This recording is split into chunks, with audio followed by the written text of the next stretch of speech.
ముఖ్యంగా చెప్పాలి అంటే 2.5 సంవత్సరాల ఆయన హయాంలో 5 సంవత్సరాల పీరియడ్ లో 2.5 సంవత్సరాలు కేవలం కరోనాతో చాలా ఇబ్బందులు పాల్పడ్డారు. ఆర్థికంగా చాలా ఇబ్బందులు ఉన్నా కూడా ఏ ఒక్కటి కూడా ఎవరికి కూడా ప్రజలకి ముఖ్యంగా ఇబ్బంది కలగకూడదనేసి ఆయన అన్ని సంక్షేమ పథకాలని అమలు చేస్తున్న, ప్రామిస్ చేసిన ప్రతి ఒక్క సంక్షేమ పథకాన్ని, నవరత్నాన్ని అందించారు. మరి ఈ రోజు ఏదైతే మా ప్రభుత్వంలో, వైఎస్ఆర్సీపీ ప్రభుత్వంలో ఏదైతే ఇన్ఫ్రాస్ట్రక్చర్ మేము డెవలప్ చేసామో, ఇన్ఫ్రాస్ట్రక్చర్ అంటే ముఖ్యంగా కోస్టల్ ఏరియా, ఆంధ్రప్రదేశ్ ఉన్న అతిపెద్ద అడ్వాంటేజ్ ఉన్న కోస్టల్ ఏరియాని డెవలప్ చేశారు వైఎస్ జగన్మోహన్ రెడ్డి గారు. పోర్ట్స్ ని తీసుకుని వచ్చారు, హార్బర్స్ ని బిల్డ్ చేశారు. ఇవన్నీ వ్యవస్థని తీసుకుని వచ్చి ప్రతి ఒక్క సంక్షేమ పథకాన్ని అమలు పరుస్తూ, అంతేకాకుండా మనకు రావాల్సిన ఈ రాష్ట్రంలో 17 మెడికల్ కాలేజెస్ ని తీసుకుని వచ్చారు. మరి ఆరోగ్యశ్రీ, అలాగే విద్య, వైద్య వ్యవస్థల్లో ఎన్నో మార్పులను తీసుకుని వచ్చి ప్రజలకు అండగా నిలబడి ప్రతి ఒక్కరికి కూడా సహాయం చేస్తూ ముందుకు వెళ్ళారు.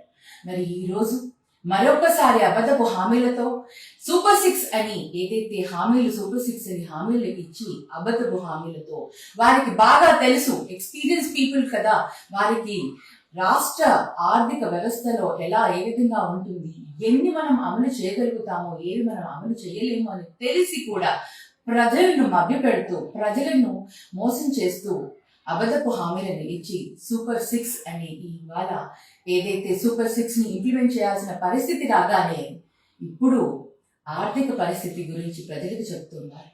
ఈరోజు మనం ఆర్థికంగా చాలా అస్తవ్యస్తంగా ఉంది ఆర్థిక పరిస్థితి అంటూ ఇప్పుడు కూడా ఆయన అప్పులు చేస్తూ 9 నెలలలోనే, ప్రభుత్వం ఏర్పాటు చేసిన 9 నెలల్లోనే 1.19 lakh crores అప్పులు చేశారు. ఈ అప్పులు అన్ని కూడా దేనికోసం ఉపయోగించారు? ఇక్కడ సంక్షేమ పథకాలు లేదు, అక్కడ ఇన్ఫ్రాస్ట్రక్చర్ డెవలప్మెంట్ లేదు. మరి ఏ విధంగా దేనికోసం ఉపయోగిస్తున్నారో ఒక్కసారి వాళ్ళే ఆలోచించాలి. వాళ్ళు ఒకసారి అందరికి చెప్పాల్సిన బాధ్యత కూడా ఉంది. ఈ రోజు నీతి ఆయోగ్ లో మన ఫిజికల్ హెల్త్ ఇండెక్స్ ఏదైతే 13th ర్యాంక్ వచ్చిందని అంటున్నారో, జగన్మోహన్ రెడ్డి హయాంలో 13th ర్యాంక్ వచ్చిందని, మరి చంద్రబాబు నాయుడు గారి హయాంలో కూడా 13th ర్యాంక్ లోనే ఉండింది. చంద్రబాబు నాయుడు గారి హయాంలో కోవిడ్ లేదు, ఎటువంటి హెల్త్ ప్రాబ్లమ్స్, ఎటువంటి హజార్డ్స్ ఏమీ లేవు. అదే జగన్మోహన్ రెడ్డి గారి హయాంలో 2.5 years కోవిడ్ వల్ల మొత్తం ప్రపంచమే ఎంతో ఆర్థికంగా దెబ్బతిన్న వ్యవస్థతో, అటువంటి పరిస్థితుల్లో మన రాష్ట్రంలో మనం స్టిల్ మనం 13వ ఇండెక్స్ లో ఉన్నాము అంటే ఒకసారి అందరూ కూడా ఆలోచించుకోవాల్సిన అవసరం చాలా ఉంది. అప్పట్లో లోన్లు ఎక్కువగా చేస్తున్నారు, శ్రీలంక లాగా మారిపోతుంది, మన రాష్ట్రం అంతా కూడా శ్రీలంక లాగా మారిపోతుంది అనేసి చంద్రబాబు నాయుడు గారు, మరి పవన్ కళ్యాణ్ గారు కూడా అనడం జరిగింది. మరి ఎప్పుడు కూడా అటువంటి పరిస్థితి రాలేదు. ప్రజలందరూ కూడా సంక్షేమ పథకాలను పొందుతూ అందరూ కూడా చాలా సాటిస్ఫైడ్ గా ఉన్నారు. ఈ రోజు వాళ్ళు చేస్తున్న ఏ కార్యక్రమాలు, ఏ విధంగా వాళ్ళు మన దావోస్కి వెళ్ళి వచ్చినా కూడా ఎటువంటి ఇండస్ట్రీస్ ని ఏది కూడా కమిట్మెంట్ చేయించుకోకుండా రావడం జరిగింది. ఏం చేయబోతున్నారో, ఎలా చేస్తున్నారో మనకు ప్రజలకు ఎక్స్ప్లెయిన్ చేయాల్సిన అవసరం ఈ రోజు కూటమి ప్రభుత్వానికి చాలా ఉందని నేను తెలియజేసుకుంటున్నాను. మరి ముఖ్యంగా అబద్ధాలు ఏ విధంగా చెప్తున్నారంటే, ప్రభుత్వంలో వచ్చే ముందర ప్రతి ఒక్కరు కూడా రాష్ట్ర అప్పులు 14 లక్షల కోట్ల వరకు ఉందని, కొంతమంది 12 లక్షల కోట్ల వరకు ఉందని, మరి కొంతమంది 10 లక్షల కోట్ల వరకు ఉందని. యాక్చువల్ గా మరి మన నవంబర్లో బడ్జెట్ పెట్టినప్పుడు 6,46,000 చేంజ్ తోటి, లక్షల కోట్లతోనే అని ఆ రోజు బడ్జెట్ లో ప్రవేశపెట్టడం జరిగింది. అంటే వారికే వారి మాట పైన నిలకడలేదు. ఎవరు ఏం మాట్లాడుతున్నారో కూడా తెలియకుండా రాష్ట్రంలో అప్పులు ఏ విధంగా ఉన్నాయో అబద్ధాలు చెబుతూ జగనన్న ప్రభుత్వం పైన మచ్చ చూపించాలనేసి ఆ విధంగా అబద్ధపు మాటలతో ప్రజల్ని మోసం చేశారు. ఇప్పుడు కూడా సూపర్ 6 ని ఏదైతే అమలు చేయాలో అది అమలు చేయలేని పరిస్థితుల్లో ఉన్నాము అంటూ మరి ఒక్కసారి ఆ బ్లేమ్ అంతా కూడా జగన్మోహన్ రెడ్డి అన్న పైన వీళ్ళు వేసేందుకు ప్రయత్నం చేస్తున్నారు. అది అంతా కూడా అవాస్తవం అని ప్రజలకు మేము నిరూపిస్తున్నాం. ప్రజలకు మేము అందరికీ కూడా ఒక్కసారి అందరూ కూడా ఆలోచించండి, ఏ విధంగా జగనన్న హయాంలో ప్రభుత్వంలో సంక్షేమ పథకాలు కానివ్వండి, అభివృద్ధి కానివ్వండి, ఏ విధంగా ముందుకు వెళ్ళింది, ఈ ప్రభుత్వం ఏ విధంగా నిందలు వేస్తుంది అనేది ఒకసారి ఆలోచించాలని ప్రజలందరికీ కూడా తెలియజేసుకుంటున్నాను. అందరూ కూడా ఒకసారి గమనించాలి. చంద్రబాబు నాయుడు గారు కేవలం మాటలతో అందరినీ మభ్యపెట్టే వ్యక్తి అని మరొక్కసారి నిరూపించుకున్నారు ఆయన. మరి ఇక ముందైనా అతను ప్రజలకు ఇచ్చిన హామీలను నెరవేరుస్తారని ఆశిస్తూ, మరి ప్రజలకు ఏదైతే మన మేనిఫెస్టోలో ఎలక్షన్స్ ముందు మనం కమిట్ చేస్తామో అది ఒక బైబిల్ లాగా, ఒక గీత, ఒక ఖురాన్ టైప్లో మనం వాటిని పవిత్రంగా భావిస్తూ అవన్నీ కూడా ఇంప్లిమెంట్ చేయాల్సిన బాధ్యత తీసుకోవాలని ముఖ్యంగా కూటమి ప్రభుత్వానికి తెలియజేస్తూ, ఇకనైనా ప్రజలకి ఏదైతే హామీ ఇచ్చారో అవన్నీ ఇంప్లిమెంట్ చేయాలని వారికి తెలియజేసుకుంటూ సెలవు. ఈ ప్రెస్ మీట్ పెట్టడానికి ముఖ్య కారణం ఏంటి అని అంటే, చంద్రబాబు నాయుడు గారు నిన్న కాక మొన్న ఏదైతే ఒక స్టేట్మెంట్, ప్రజలకి షాక్ ఇచ్చేటువంటి స్టేట్మెంట్ ఏదైతే ఇచ్చారో దాని నేపథ్యంలో ఈరోజు ఈ ప్రెస్ మీట్ పెట్టడం జరుగుతుంది. అసలు ఫస్ట్ చంద్రబాబు నాయుడు గారు అలాగే కూటమి నాయకులు ఎలక్షన్కు ముందు ఇచ్చినటువంటి ఏవైతే వాగ్దానాలు ఉన్నాయో, ఎలక్షన్ ముందు గత ప్రభుత్వం మీద చేసినటువంటి విమర్శలు ఉన్నాయో వాటి గురించి మనం ఒకసారి మాట్లాడుకుందాం. ఎన్నో సందర్భాల్లో చంద్రబాబు నాయుడు గారు ఎన్నో సమావేశాల్లో చెప్పినటువంటి మాట, రాష్ట్రం శ్రీలంక అయిపోయింది అన్న మాట చంద్రబాబు నాయుడు గారు ఎన్నో సందర్భాల్లో చెప్పడం జరిగింది. ఎందుకు శ్రీలంకగా మార్చేశారని ఆ రోజు చెప్పడం జరిగిందంటే, జగన్మోహన్ రెడ్డి గారు సుమారుగా 14 లక్షల కోట్లు అప్పు చేసేయడం జరిగింది. దానివల్ల ఈరోజు రాష్ట్రం దివాళా తీసి అప్పుల పాలైపోయి రాష్ట్రాన్ని శ్రీలంకగా మార్చేశారు అని చెప్పేసి చంద్రబాబు నాయుడు గారు చెప్పడం జరిగింది. ఇన్ని సంక్షేమ పథకాలు ఇవ్వడం వల్ల, ఇన్ని సంక్షేమ పథకాలు ప్రజలకు ఇవ్వడం కోసం జగన్మోహన్ రెడ్డి గారు 14 లక్షల కోట్లు అప్పు చేశారు. ఆ అప్పులో భాగంగా అప్పు చేసి రాష్ట్రాన్ని శ్రీలంక చేశారని చెప్పినటువంటి చంద్రబాబు నాయుడు గారు అదే నోటుతోటి ఎలక్షన్ మేనిఫెస్టోలో, ఎలక్షన్ ముందు సభల్లో జగన్మోహన్ రెడ్డి గారి కన్నా ఎక్కువ పథకాలు ఇస్తాను, జగన్మోహన్ రెడ్డి గారి కన్నా రెట్టింపు డబ్బు ప్రజలకు అందజేస్తానని చెప్పేసి చంద్రబాబు నాయుడు గారు మాట ఇవ్వడం జరిగింది. ఏదైతే జగన్మోహన్ రెడ్డి గారు సంక్షేమ పథకాల కోసం అప్పులు చేసి శ్రీలంక చేశారని చెప్పిన నోటుతోటే జగన్మోహన్ రెడ్డి గారి కన్నా ఎక్కువ పథకాలు ఇస్తాను, కానీ నేను అప్పు చేయను, సంపద సృష్టిస్తాను, సంపద సృష్టించి ప్రజలకి సంక్షేమ పథకం జగన్మోహన్ రెడ్డి గారి కన్నా రెట్టింపిస్తానని చెప్పినటువంటి చంద్రబాబు నాయుడు గారు ఎలక్షన్లో ఇచ్చినటువంటి హామీలు, సూపర్ 6 సుమారుగా 237 హామీలు మేనిఫెస్టోలో పెట్టి కూటమి నాయకులందరూ కూడా చెప్పి ఎలక్షన్లోకి వెళ్ళి ప్రజలందరికీ జగన్ కన్నా ఎక్కువ డబ్బు ఇస్తాము, అత్యధిక డబ్బు ఇస్తాము, సూపర్ 6 ప్రజలకి డబ్బులు ఫిక్స్ అన్న నినాదంతో ప్రజల ముందుకు వెళ్ళడం జరిగింది. బాబు షూరిటీ భవిష్యత్తుకు గ్యారంటీ అన్న నోటితోటే ప్రజల్లోకి వెళ్ళి గెలిచి ఈరోజు బాబు షూరిటీ ప్రజలకు వెన్నుపోటు గ్యారంటీ ఎప్పట్లాగే అన్నట్టుగా ఈరోజు ప్రభుత్వ తీరు ఉంది. ఎందుకనంటే గెలిచిన తర్వాత, ముఖ్యమంత్రి అయిన తర్వాత, అధికారంలోకి వచ్చిన తర్వాత ఎప్పట్లాగే చంద్రబాబు నాయుడు గారు గతంలో ఈ 40 ఏళ్ళ ఆయన రాజకీయ అనుభవంలో ఎప్పుడు ముఖ్యమంత్రి అయినా కూడా ఎలక్షన్ ముందు ఇచ్చినటువంటి హామీలను పక్కన పెట్టి వాటిని తుంగలో దొక్కి ప్రజలకి ఇచ్చిన హామీలతో పని లేదు అని చెప్పి 5 ఏళ్ళు నడిపించేసి 5 ఏళ్ల చివర మళ్ళీ ఎలక్షన్కి ముందు తాయిలాలు ఇచ్చే విధంగా ఏ రకంగా ఆయన రాజకీయంగా ఈ 40 ఏళ్ళు ఆయన రాజకీయ ప్రస్థానం వెళ్ళిందో ఆయనలో మార్పు రాలేదు. ఈరోజు అధికారంలోకి వచ్చి ప్రజలకు ఇచ్చినటువంటి హామీలను పక్కన పెట్టి ఈరోజు ఏం చెప్తున్నారు, రాష్ట్రం అప్పుల పాలైపోయింది, రాష్ట్రం దివాలా తీసేసింది కాబట్టి ఈరోజు మళ్ళీ రాష్ట్రాన్ని గాడిలో పెట్టి అభివృద్ధి చేసిన డబ్బులతోటి సంపద సృష్టించిన తర్వాత ప్రజలకు ఇచ్చినటువంటి హామీలు, సంక్షేమ పథకాలు నెరవేర్చగలను, లేకపోతే చెయ్యలేను అని చెప్పేసి ఈరోజు చంద్రబాబు నాయుడు గారు నిస్సిగ్గుగా చేతులు ఎత్తేయడం మీరు అందరూ కూడా చూశారు.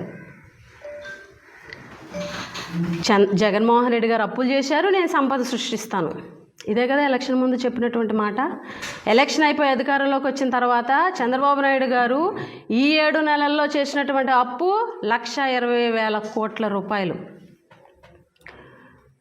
మరి ఆయన అప్పు చేస్తే మీరు సంపద సృష్టిస్తామని చెబితే మీరు సృష్టించాల్సింది సంపద కదా, మరి మీరెందుకు అప్పు ఈరోజు 1,20,000 కోట్లు 8 నెలల్లో తీసుకున్నారని మేము ప్రశ్నిస్తున్నాం. మీరు ఎలక్షన్ ముందు ఇచ్చినటువంటి హామీలు సూపర్ 6, తల్లికి వందనం, 20 లక్షల ఉద్యోగాలు, లేకపోతే నిరుద్యోగ భృతి 3,000 రూపాయలు, అదేవిధంగా దీపం పథకం, సిలిండర్ ఇస్తాను, ఉచిత 3 సిలిండర్లు ఇస్తానని చెప్పి, ఉచిత బస్సు ఇస్తానని చెప్పి, తల్లికి వందనం అని చెప్పి, ప్రతి ఇంట్లో చదువుతున్న ప్రతి బిడ్డకి 15,000 రూపాయలు ఇస్తానని చెప్పి, ప్రతి మహిళకు 18 ఏళ్ళు నిండినటువంటి ప్రతి మహిళకు 1,500 రూపాయలు ఇస్తానని చెప్పి, ఇలా సూపర్ 6 పథకాలు ఎలక్షన్ ముందు చెప్పి మేము సంపద సృష్టించి ఇవన్నీ చేస్తామని గతంలో చెప్పి ఈరోజు అప్పులు చేస్తూ ఇప్పుడు మళ్ళీ ఏం చెప్తున్నారు, సంపద సృష్టించిన తర్వాతే మేము పథకాలు అమలు చేస్తామంటున్నారు. అయితే రాష్ట్రాన్ని గాడిలో పెట్టాలట, అభివృద్ధి చేయాలట, సంపద సృష్టించాలట, అప్పుడు పథకాలు ఇవ్వాలట. అంటే చంద్రబాబు నాయుడు గారు ఎన్నో సందర్భాల్లో విజన్ 2047 అంటున్నారు. అంటే 2047లో అప్పటికి సంపద సృష్టించి అప్పటికి పథకాలు ఇస్తారా? ఎలక్షన్కి ముందు రాష్ట్రం అప్పులు తెలీదా, లేకపోతే రాష్ట్ర బడ్జెట్ పరిస్థితులు తెలీదా? మరి ఆ రోజు రాష్ట్ర పరిస్థితులు ఎలా ఉన్నా సరే రేపు గెలిచిన తర్వాత ప్రతి పథకాన్ని అమలు చేసే బాధ్యత నేను తీసుకుంటాను, నేను గ్యారంటీ, మీ బాబు షూరిటీ ఇస్తున్నాడని చెప్పి చంద్రబాబు నాయుడు గారు చెప్పలేదా?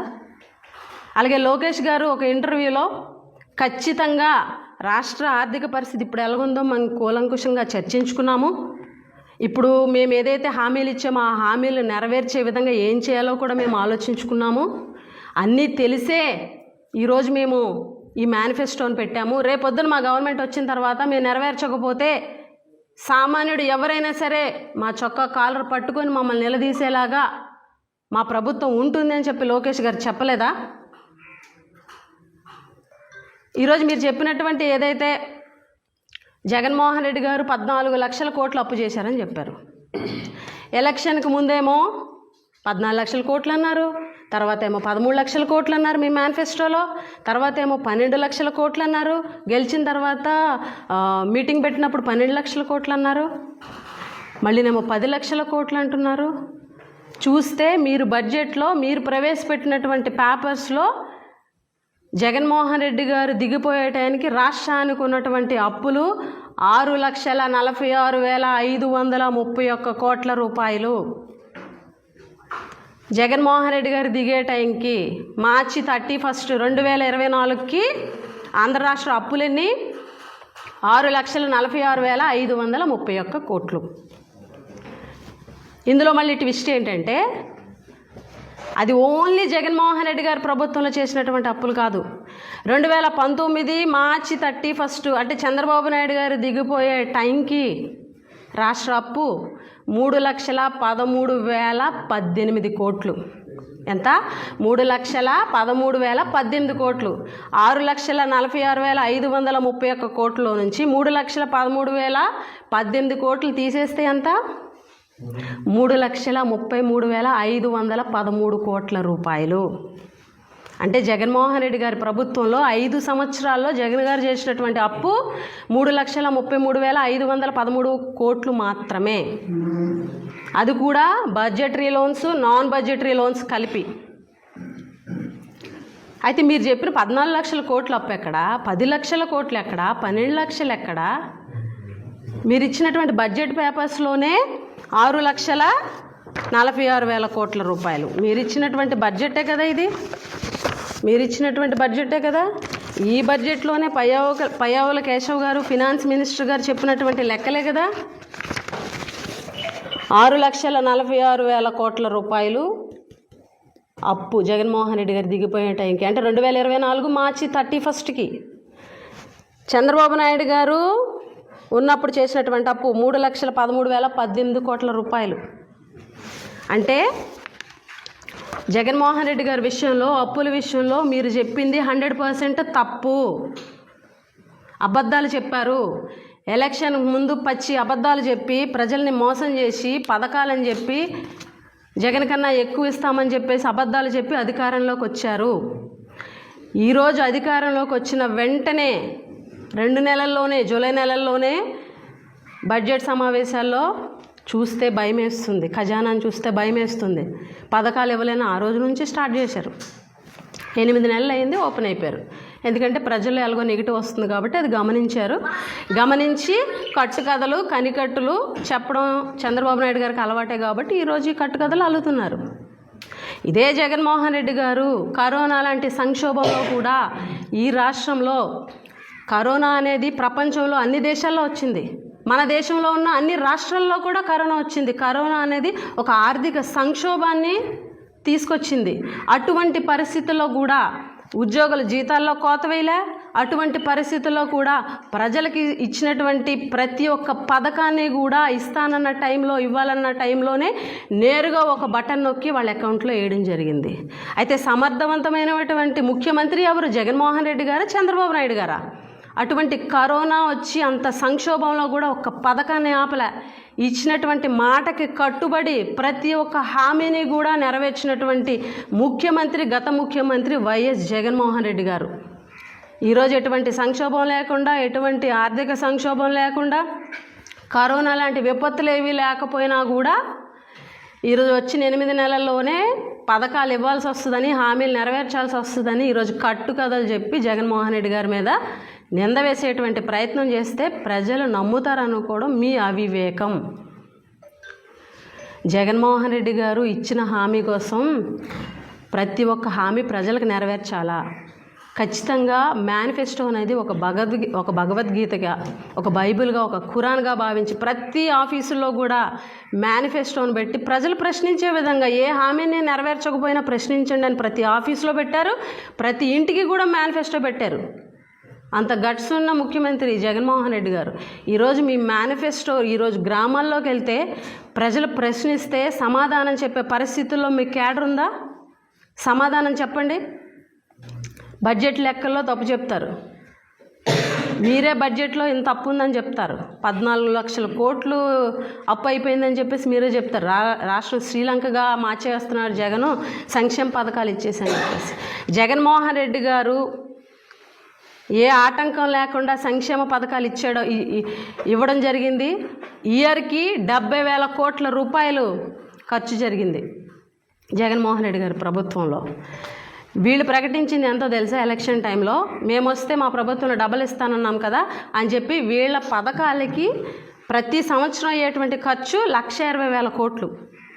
అది కాక హెల్త్, ఆరోగ్యశ్రీ, 104 వాటి మెయింటెనెన్స్లు అన్నీ కలిపి అదొక 20,000 కోట్లు. అంటే 1,50,000 కోట్ల రూపాయలు ప్రజల కోసం ఇచ్చినటువంటి హామీల కోసం మేము ఖర్చు పెడతామని చెప్పేసి ఎలక్షన్ ముందు చెప్పి ఈరోజు చేతులు ఎత్తేశారు. జగన్మోహన్ రెడ్డి గారు క్లియర్గా ఆయన మేనిఫెస్టో రిలీజ్ చేసేటప్పుడే చెప్పారు, రాష్ట్ర ఆర్థిక పరిస్థితి ఇది, ఇవి మాత్రమే ఇంప్లిమెంట్ చేయగలము, ఇంతకన్నా ఎక్కువ ఇంప్లిమెంట్ చేయగల శక్తి రాష్ట్రానికి లేదు అని చెప్పి జగన్మోహన్ రెడ్డి గారు స్ట్రైట్గా ప్రజలకే, నేను గెలుపు కోసం లేకపోతే అధికారం కోసం మీకు అబద్ధం చెప్పను, చేయగలిగేవి మాత్రమే చెబుతాను, మీకు చేసే పథకాలు మాత్రమే, అమలు చేసే పథకాలు మాత్రమే చెప్తాను అని చెప్పి ఆయన మేనిఫెస్టోని రిలీజ్ చేయడం జరిగింది. కానీ మీరు నోటికి వచ్చినట్టు ఎంత కావాలంటే అంత, ఎన్ని లక్షల కోట్లైనా పర్వాలే, మేము అన్ని హామీలు నెరవేరుస్తామని చెప్పి కూటమి నాయకులు పవన్ కళ్యాణ్ గారు, చంద్రబాబు నాయుడు గారు, లోకేష్ గారు ఆ రోజు అందుకే భయపడే మా బీజేపీ వాళ్ళు మేము మేనిఫెస్టో మేము అసలు టచ్ కూడా చేయమని చెప్పారు.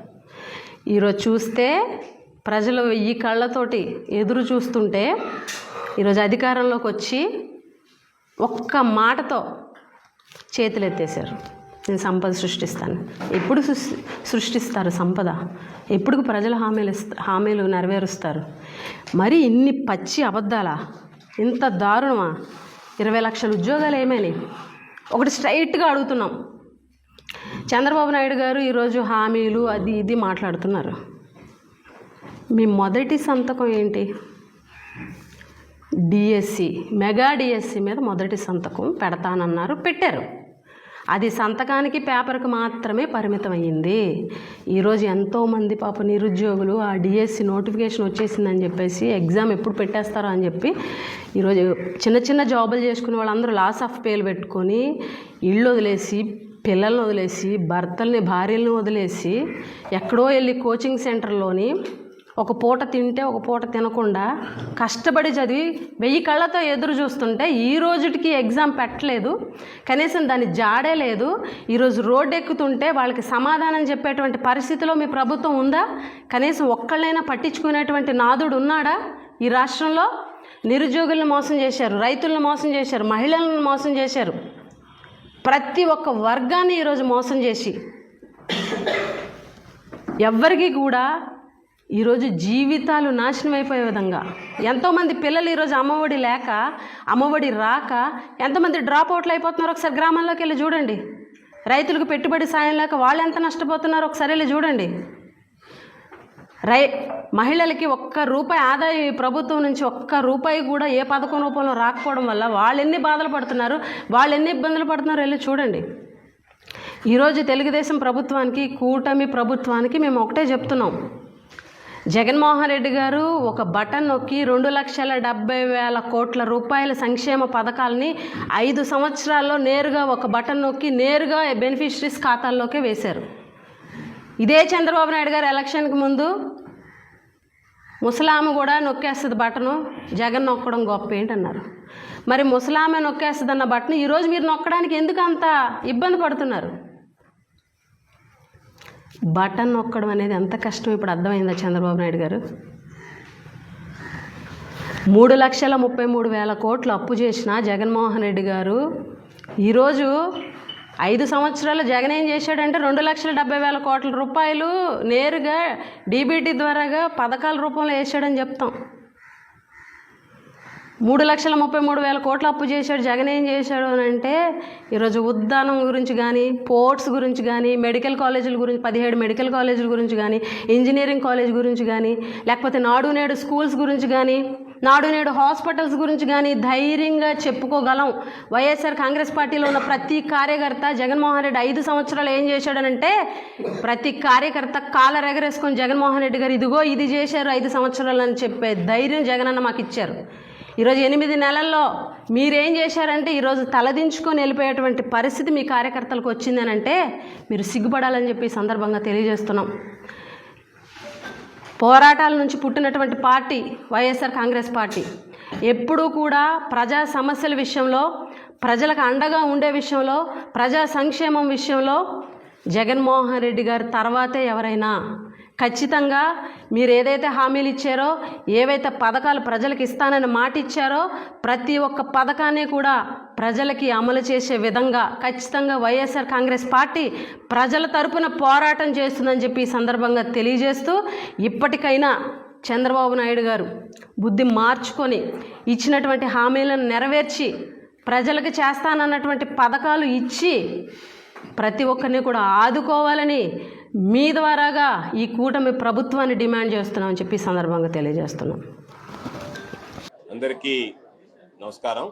నెల్లూరు నగర మున్సిపల్ కార్పొరేషన్కి సంబంధించి ఫిబ్రవరి 3వ తేదీ డిప్యూటీ మేయర్ ఖాళీగా ఉన్నటువంటి స్థానానికి ఈరోజు ఎన్నిక నిర్వహించాలని స్టేట్ ఎలక్షన్ కమిషన్ ఆదేశాలు జారీ చేయడం జరిగింది. అందులో భాగంగా ఈరోజు నెల్లూరు నగర వైఎస్ఆర్ కాంగ్రెస్ పార్టీ కార్యాలయంలో సోదరులు శాసన మండలి సభ్యులు పర్వతిరెడ్డి చంద్రశేఖర్ రెడ్డి గారు, మరొక సోదరులు నెల్లూరు రూరల్ నియోజకవర్గ వైఎస్ఆర్ కాంగ్రెస్ పార్టీ ఇన్ఛార్జ్ ఆనం విజయ్ కుమార్ రెడ్డి గారు, కార్పొరేటర్లు, స్థానికంగా ఉండేటువంటి వైఎస్ఆర్ కాంగ్రెస్ పార్టీ ప్రధానమైనటువంటి నాయకుల సమావేశం ఏర్పాటు చేశారు. దానిలో డిప్యూటీ మేయర్ కి సంబంధించి ఏ విధంగా ముందుకు వెళ్లాలనేటువంటి దాని మీద అందరి అభిప్రాయాలు, కార్పొరేటర్లు, ప్రధానమైనటువంటి వైఎస్ఆర్ కాంగ్రెస్ పార్టీ నాయకులు అందరూ కూడా ఈరోజు తీవ్రమైనటువంటి ఆవేదనని వ్యక్తం. అంటే బహుశా 54 స్థానాలుంటే 54 స్థానాలలో వైఎస్ఆర్ కాంగ్రెస్ పార్టీ విజయం సాధించి తిరుగులేనటువంటి శక్తిగా ఉన్నటువంటి నేపథ్యంలో మున్సిపల్ కార్పొరేషన్ కి సంబంధించి జగన్మోహన్ రెడ్డి గారు బీ ఫామ్ ఇచ్చి జగన్మోహన్ రెడ్డి గారి ఆశీస్సులతో ప్రజల దగ్గరికి పంపిస్తే ఆ రోజు వైఎస్ఆర్ కాంగ్రెస్ పార్టీ అభివృద్ధి సంక్షేమ కార్యక్రమాలు అమలు చేస్తున్నటువంటి విధానం కానీ, జగన్మోహన్ రెడ్డి గారి పరిపాలన తీరు కానీ చూసి ప్రజలు వైఎస్ఆర్ కాంగ్రెస్ పార్టీకి ఓటు వేస్తే ఆ YSR Congress party B form మీద గెలిచినటువంటి కార్పొరేటర్లు తల్లిపాలు దాగి రొమ్ము గుద్దినటువంటి సందంగా ఈరోజు వైఎస్ఆర్ కాంగ్రెస్ పార్టీకి ద్రోహం చేసి తెలుగుదేశం పార్టీలో కొంతమంది చేరిపోవడం జరిగింది. ఇది ఒక దురదృష్టకరమైనటువంటి దుర్మార్గమైనటువంటి చర్య. తెలుగుదేశం పార్టీ వాళ్ళ అండతో, వాళ్ళకి సంబంధించినటువంటి మా పార్టీ మీద గెలిచినటువంటి వాళ్ళతో ఈరోజు మీరు అభ్యర్థిని నిలబెట్టి డిప్యూటీ మేయర్గా గెలిపించుకుంటామని సంకలు గుద్దుకోవాలని అనుకుంటే అంతకన్నా దౌర్భాగ్యం, అంతకన్నా దురదృష్టకరం. మా పార్టీ మీద ఆధారపడి బ్రతకాల్సినటువంటి దౌర్భాగ్యమైనటువంటి రాజకీయ పరిస్థితులు మీకు రావడం అంటేనే మీ పార్టీకి పతనం ప్రారంభమైనట్టు లెక్క. మీ పార్టీ మీద మీరు గెలిపించుకోలేనటువంటి వాళ్ళు, మీ పార్టీ మీద గెలవనటువంటి వ్యక్తులు మా పార్టీ మీద గెలిచినటువంటి వాళ్ళని మీరు తీసుకువెళ్ళి అక్రమంగా మీద చేర్చుకుని వాళ్ళ ద్వారా మేమేదో ఈరోజు ఏదో మేము రకరకాలైనటువంటి వ్యూహాలు అది ఇదిని మాట్లాడుతున్నారు. వాళ్ళ ద్వారా మీరు గెలిస్తే అది గెలుపు అనిపించుకుంటుందా? అది నిజంగా మీరు సిగ్గుపడాల్సినటువంటి విషయం, సిగ్గుతో తల దించుకోవాల్సినటువంటి విషయం. మీరు పోటీ పెట్టడమే సిగ్గుపడాల్సినటువంటి విషయం, మీరు పోటీ పెట్టడమే సిగ్గుతో తలదించుకోవాల్సినటువంటి విషయం. కాబట్టి వైఎస్ఆర్ కాంగ్రెస్ పార్టీ బలముందా బలగముందా అని ఏ రోజు ఆలోచన చేయలే. జగన్మోహన్ రెడ్డి గారు లాంటి ఒక ధీరుడు నాయకత్వంలో పనిచేశాం కాబట్టి ఈరోజు మరలా అందరిలో కూడా ఈరోజు పనిచేసేటువంటి ప్రతి ఒక్కరిలో కూడా ఫైటింగ్ స్పిరిట్ ఉంది తప్ప ఏదో మీలాగా కాంప్రమైజ్ అయిపోదాం, సర్దుబాటు చేద్దాం అనుకున్నటువంటి వాళ్ళు లేరు. ఈరోజు ఎవరు ఎన్ని రకాలుగా ఉన్నా సరే నిఖార్స్ అయినటువంటి వాడు, అసలు సిసలైనటువంటి వైఎస్ఆర్ కాంగ్రెస్ పార్టీ యోధుడు, వైఎస్ఆర్ కాంగ్రెస్ పార్టీ కార్యకర్తగా ఉండేటువంటి వాడు. గెలుపోవటములతో నాకు సంబంధం లే, లాభ నష్టాలు నేను బేరీజు వేసుకోవటం లే, కష్ట సుఖాల గురించి ఆలోచన చేయడం లే. వైఎస్ఆర్ కాంగ్రెస్ పార్టీ జగన్మోహన్ రెడ్డి గారి నాయకత్వం నాకు శిరోధార్యం అనేటువంటి ఆలోచనతో పనిచేసేటువంటి వాళ్ళు మాత్రం ఈరోజు వైఎస్ఆర్ కాంగ్రెస్ పార్టీలో ఉన్నారు. తరకలన్నీ కూడా ఈరోజు వైఎస్ఆర్ కాంగ్రెస్ పార్టీకి సంబంధించి ఏదైతే ఊదితే గాలివాటాన్ని వెళ్ళిపోతే ఆ విధంగా వెళ్ళిపోయారు. కాబట్టి నేను మరలా కూడా చెప్పేది, తెలుగుదేశం పార్టీ గతంలో చంద్రబాబు నాయుడు చేసి చరిత్రహీనుడిగా మిగిలిపోయాడు. కాబట్టి ప్రజలు కూడా బేరీజ్ వేసుకునేటువంటి పరిస్థితి. ఎవరికి మనం అధికారం ఇచ్చాం, మనం ఇచ్చినటువంటి అధికారాన్ని ఏ విధంగా ప్రజాస్వామ్యాన్ని, రాజ్యాంగ మౌలిక సూత్రాలని తొంగలో దొక్కి ఈరోజు బయటకు వెళ్ళిపోయారనేటువంటిది. ఎందుకంటే ఈరోజు పూజ్య బాపూజీ వర్ధంతి, ఆ మహనీయుడి కళ్ళగనటువంటి ఈరోజు స్వరాజ్యం కానీ, రాజ్యాంగం కానీ, భారతదేశంకి ఉనికి కానీ అన్ని కూడా కోల్పోయేటువంటి విధంగా చంద్రబాబు నాయుడు గారు తీసుకుంటున్నటువంటి నిర్ణయాలు, శాసనసభ్యుల దగ్గర నుంచి అందరినీ తీసుకున్నటువంటి నిర్ణయాల ప్రకారం. ఎందుకంటే చంద్రబాబు నాయుడు అనేటువంటి వాడికి నీతి నిజాయితీ ఏమీ లేవు. కాబట్టి మా పార్టీలో గెలిచినటువంటి వాళ్ళనే తన పార్టీలో మంత్రిగా చేసుకున్నటువంటి వ్యక్తి ఈరోజు మా పార్టీలో గెలిచినటువంటి వ్యక్తులు, మా బీఫార్మ్ మీద గెలిచినటువంటి వాళ్ళకి సిగ్గు శరం లేకుండా వాళ్ళకే బీఫార్మ్ ఇచ్చినా కూడా ఆశ్చర్యపడలేదు. తెలుగుదేశం పార్టీ బీఫార్మ్ అభ్యర్థిగా గెలిచిందేమో వైఎస్ఆర్ కాంగ్రెస్ పార్టీ బీఫార్మ్ మీద, ఒకవేళ మీరు ఇస్తేమో తెలుగుదేశం పార్టీ బీఫార్మ్. ఎక్కడన్నా ఆలోచన చేయడానికైనా సంస్కారం ఉండేటువంటి వాళ్ళకి కాస్త సిగ్గు అనిపిస్తుంది. అయ్యో వీడు వైఎస్ఆర్ కాంగ్రెస్ పార్టీ బీఫార్మ్ మీద గెలిచి వస్తే నేను డిప్యూటీ మేయర్గా తెలుగుదేశం పార్టీ బీఫార్మ్ ఇవ్వడానికి సిగ్గు అనిపించాల్సి వస్తుంది. అవన్నీ ఏమీ లేనటువంటి వాళ్ళు, ఎందుకంటే అధినాయకుడికే లేదు కాబట్టి ఆయనకే లేనప్పుడు మనకేముందిలే అనేటువంటి ఆలోచన ఉండేటువంటి వాళ్ళు కాబట్టి ఆ విధంగా వ్యవహరిస్తారు. ఎందుకంటే వాళ్ళకి ఒక్క అభ్యర్థిని కూడా, ఒక్క కార్పొరేటర్ కూడా తెలుగుదేశం పార్టీ అభ్యర్థిగా అనేటువంటి వాడు రేపు డిప్యూటీ మేయర్గా నిలబడాలి అంటే ఒక్కడ కూడా బీఫార్మ్ మీద గెలిచినటువంటి కార్పొరేటర్ లేడు. ఎవడు గెలిచినా వైఎస్ఆర్ కాంగ్రెస్ పార్టీ బీఫార్మ్ మీద గెలిచినటువంటి వాడే. కాబట్టి వైఎస్ఆర్ కాంగ్రెస్ పార్టీ అభ్యర్థి బీఫార్మ్ తీసుకుని వెళితే వాళ్ళకి ప్రజలు ఓట్లు వేస్తే ఆ ఓట్లు వేయించుకున్నటువంటి వాడు పదవి కోసం డిప్యూటీ మేయర్గా ఇప్పుడు రేపు తెలుగుదేశం పార్టీ బీఫార్మ్ తీసుకుని వస్తున్నాడు అంటే సరే, దానికి సంబంధించి ఏ రకంగా విప్పు జారీ చేయాలా, వాళ్ళు ఏ విధంగా దానికి సంబంధించి డిస్క్వాలిఫై అవుతారు, దానికి సంబంధించినటువంటి న్యాయ పోరాటం చేస్తాం, అవన్నీ ఒక ఎత్తు. కానీ ఒక నీతి నియమాలను పాటించేటువంటి మోరల్ రైట్స్ ఉండేటువంటి వ్యక్తి, మోరల్ దీనిని పాటించేటువంటి వ్యక్తి ఎవడన్నా ఉంటే ఆ వ్యక్తి ఎవడన్నా బీఫార్మ్ ఇస్తానన్నా నాకు వద్దు, నేను వైఎస్ఆర్ కాంగ్రెస్ పార్టీ బీఫార్మ్ మీద గెలిచాను కాబట్టి మీ బీఫార్మ్ నాకు అవసరం లేదని చెప్పి తిరస్కరించాల్సినటువంటి నేపథ్యం. కాబట్టి వీటన్నిటిని కూడా పరిగణలోకి తీసుకుని ప్రజలకు కూడా అర్థం కావాలి ఏ విధంగా తెలుగుదేశం పార్టీ అనైతికంగా ప్రవర్తిస్తుంది అనేటువంటిది, రాజకీయంగా కూడా ఎట్లా అనైతికంగా ప్రవర్తిస్తుంది అనేటువంటిది కూడా ప్రజలకు తెలియాలి. కాబట్టి ఈరోజు దాని మీద సుదీర్ఘంగా చర్చించాం. వీళ్ళు చేసేటువంటి అబద్ధాలను నిలదీస్తారనేటువంటి ఒక భయంతో, నీ చొక్కా పట్టుకుంటారనేటువంటి భయంతో ఇవన్నీ చేస్తున్నాం. ప్రజలను ఎంతో కాలంలో మభ్యపెట్టలేవు, నీ అబద్ధాలతో ఎన్నో చేయలేవు. మరి ఇక్కడటువంటి వాళ్ళంతా అన్నమయ్య జిల్లా వాళ్ళు, చంద్రబాబు గారిని అయితే ఒక్కసారి మనం ఆలోచన చేద్దాం. ఈరోజు అన్నమయ్య జిల్లా హెడ్ క్వార్టర్స్ ఎక్కడన్నా, ఎక్కడ? రాయచోటికి వచ్చినట్టు చంద్రబాబు నాయుడు ఎలక్షన్స్ అప్పుడు ఈ రాయచోటి జిల్లా హెడ్ క్వార్టర్స్ ను బ్రహ్మాండంగా అభివృద్ధి చేస్తారు.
మీ నామరూపాలు లేకుండా